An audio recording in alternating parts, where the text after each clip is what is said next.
ఎంతో రుచిగా ఉండేటువంటి ఎగ్ పొరోటా రెసిపీని షేర్ చేస్తున్నానండి. చాలా టేస్టీగా ఉంటుంది. సింపుల్ గా చేసేసుకోవచ్చు. బాణాలు పెట్టేసుకున్నాను. 2 టేబుల్ స్పూన్లు ఆయిల్ వేసుకుని దాంట్లో స్వీట్ చేసిన పచ్చిమిర్చి ఒక 2, అదే విధంగా ఒక 2 ఆనియన్స్ ని చిన్న ముక్కలుగా తరుక్కుంటామండి. దాన్ని యాడ్ చేసేసుకుంటున్నాను. అంటే మీకు ఎంత గ్రేవీ కావాలనే దాన్ని బట్టి మీరు ఆనియన్స్ ఎక్కువ తక్కువ చేసుకోవచ్చు. ఈ మూమెంట్ లోనే నేను ఇక్కడ కొంచెం కరివేపాకు కూడా ఫ్రెష్ గా ఉన్నది యాడ్ చేసుకుంటున్నానండి. తర్వాత ఒక టీ స్పూన్ వరకు పసుపు యాడ్ చేసేసుకుంటున్నాను. తర్వాత రుచికి సరిపడా సాల్ట్ యాడ్ చేసేసుకుంటున్నానండి. చాలా సింపుల్ గా అయిపోతుంది అనమాట. మన ఇంట్లో ఉన్న ఇంగ్రీడియంట్స్ తోటి సూపర్ ఎమ్మీ కర్రీ చేసుకోవచ్చండి. నోటికి రుచిగా ఉంటుంది. సింపుల్ గా కూడా చేసేసుకోవచ్చు.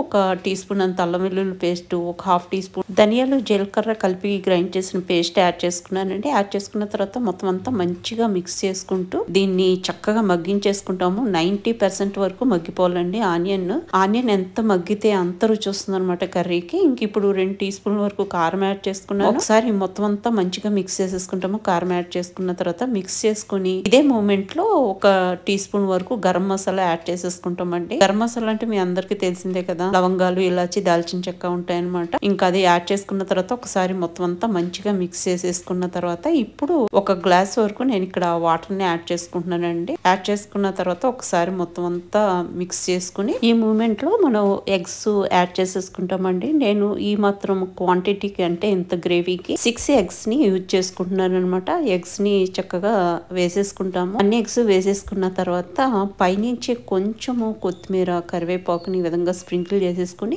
8 నుంచి 10 నిమిషాల పాటు మూత పెట్టేసి ఉడికించుకుంటామండి. మధ్య మధ్యలో చెక్ చేసుకుంటూ ఉండాలి. ఆఫ్టర్ 10 మినిట్స్ నేను ప్రతి ఎగ్ ని కూడా అప్ సైడ్ డౌన్ చేస్తున్నాను అనమాట. అప్పుడు కింద కూడా చక్కగా పర్ఫెక్ట్ గా ఉడుకుతుంది. ఇలా మొత్తం తిప్పేసిన తర్వాత మళ్ళీ కొంచెం కరివేపాకు, కొత్తిమీర వేసేసుకుని మూత పెట్టేసి నీరు ఎగిరేంత వరకు చక్కగా ఉడికినేస్తామండి. ఒక 5 నిమిషాలకి నీరంతా చక్కగా ఎగిరిపోయిందండి. మనం వేసిన ఆయిల్ అంతా కూడా పక్కకు కనిపిస్తుంది. సర్వింగ్ డిష్ లోకి తీసుకుని వేడివేడిగా సర్వ్ చేసేయడమే. వైట్ రైస్ లోకి, రోటీస్ లో నంచుకోవడానికి భలే ఉంటుందండి. ఇంకా దీని కాంబినేషన్ లో రసం చేసుకుంటే అదిరిపోతుందండి. డెఫినెట్ గా ఒకసారి ట్రై చేసి చూడండి ఫ్రెండ్స్. మీకు ఈ వీడియో నచ్చితే మాత్రం లైక్ చేయడం అస్సలు మర్చిపోద్దండి.